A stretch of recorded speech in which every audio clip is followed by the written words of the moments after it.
esta ocasión voy a presentar sobre el movimiento circular, lo que conlleva, las fórmulas y los principales problemas que existen en el mismo. Mi nombre es Jofran Yibisaca y a continuación les presentaré el movimiento circular. Como su propia palabra lo dice, es un tipo de movimiento donde una partícula describe circunferencias. Esta partícula está ligada a un punto fijo. Este punto fijo se lo conoce como eje de rotación y la distancia que existe entre el punto fijo y la partícula se le conoce como un vector R. El movimiento circular se lo puede relacionar directamente con el movimiento rectilíneo, pues los dos conllevan una relación muy estrecha. La única diferencia aquí es que la partícula va a recorrer o va a tener un ángulo recorrido para poder determinar su posición, que va desde un punto A hasta un punto B. Se lo puede encontrar en diferentes aspectos de la vida cotidiana, como puede ser la rotación de la llanta de un coche o simplemente cuando lanzamos una onda y la hacemos girar alrededor de un punto fijo. Mencionado anteriormente, para conocer la distancia desde un punto A a un punto B de una partícula en movimiento circular, se lo va a hacer mediante el ángulo recorrido que tenga esta partícula. Este ángulo se lo puede determinar por grados o por radianes, pero en este caso vamos a utilizar los radianes, sabiendo que una vuelta completa en una circunferencia es equivalente a 2pi radianes. En cuanto al apartado de los parámetros y fórmulas en el movimiento circular uniforme, empezamos por la posición angular, la cual no es más que el ángulo barrido que recorre la distancia de la partícula desde un punto A hasta un punto B. Esta se la denota por la letra tita y se la da en radianes. En cuanto a la velocidad angular, viene representada por la letra omega y es radianes sobre segundo. La aceleración angular viene dado por alfa. En lo que es el apartado de la aceleración, cabe mencionar que la aceleración posee dos componentes.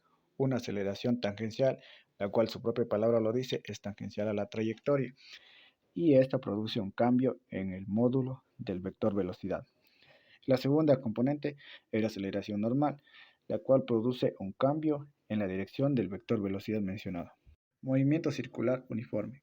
Se dice que este movimiento es uniforme, ya que la velocidad angular del mismo es constante.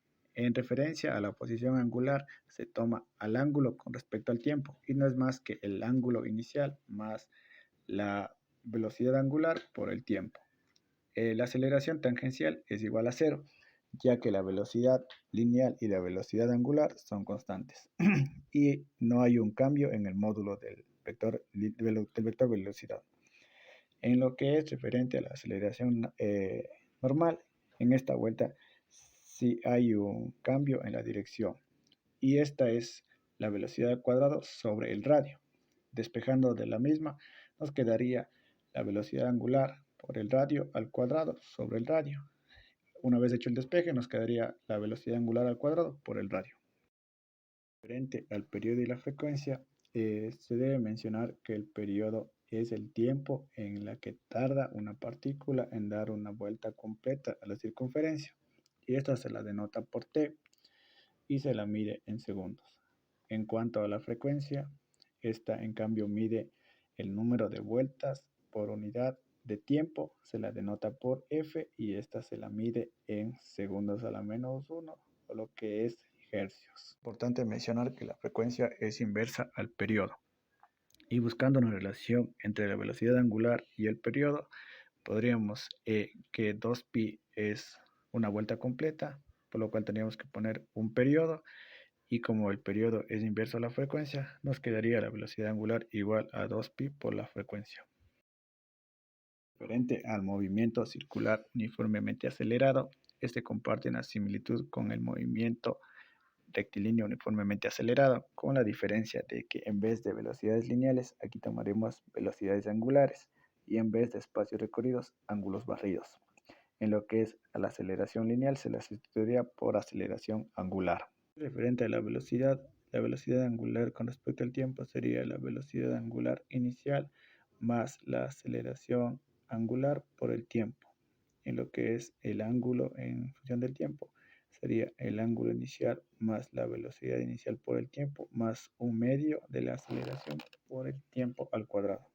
Importante mencionar la fórmula que se presenta en el movimiento rectilíneo uniformemente acelerado, con la diferencia de que acá es la velocidad final angular al cuadrado menos la velocidad inicial angular al cuadrado es igual a 2 veces la aceleración angular por el ángulo barrido de la partícula. Frecuentes que presenta el movimiento circular en los ejercicios es cuando se nos denota las revoluciones por minuto y deberemos pasar a radianes sobre segundo. Pues para hacer esto simplemente tendríamos que colocar las revoluciones sobre minutos. Se sabe que una revolución es una vuelta completa, por lo cual multiplicaríamos por 2pi radianes sobre una vuelta completa que demora en dar esta.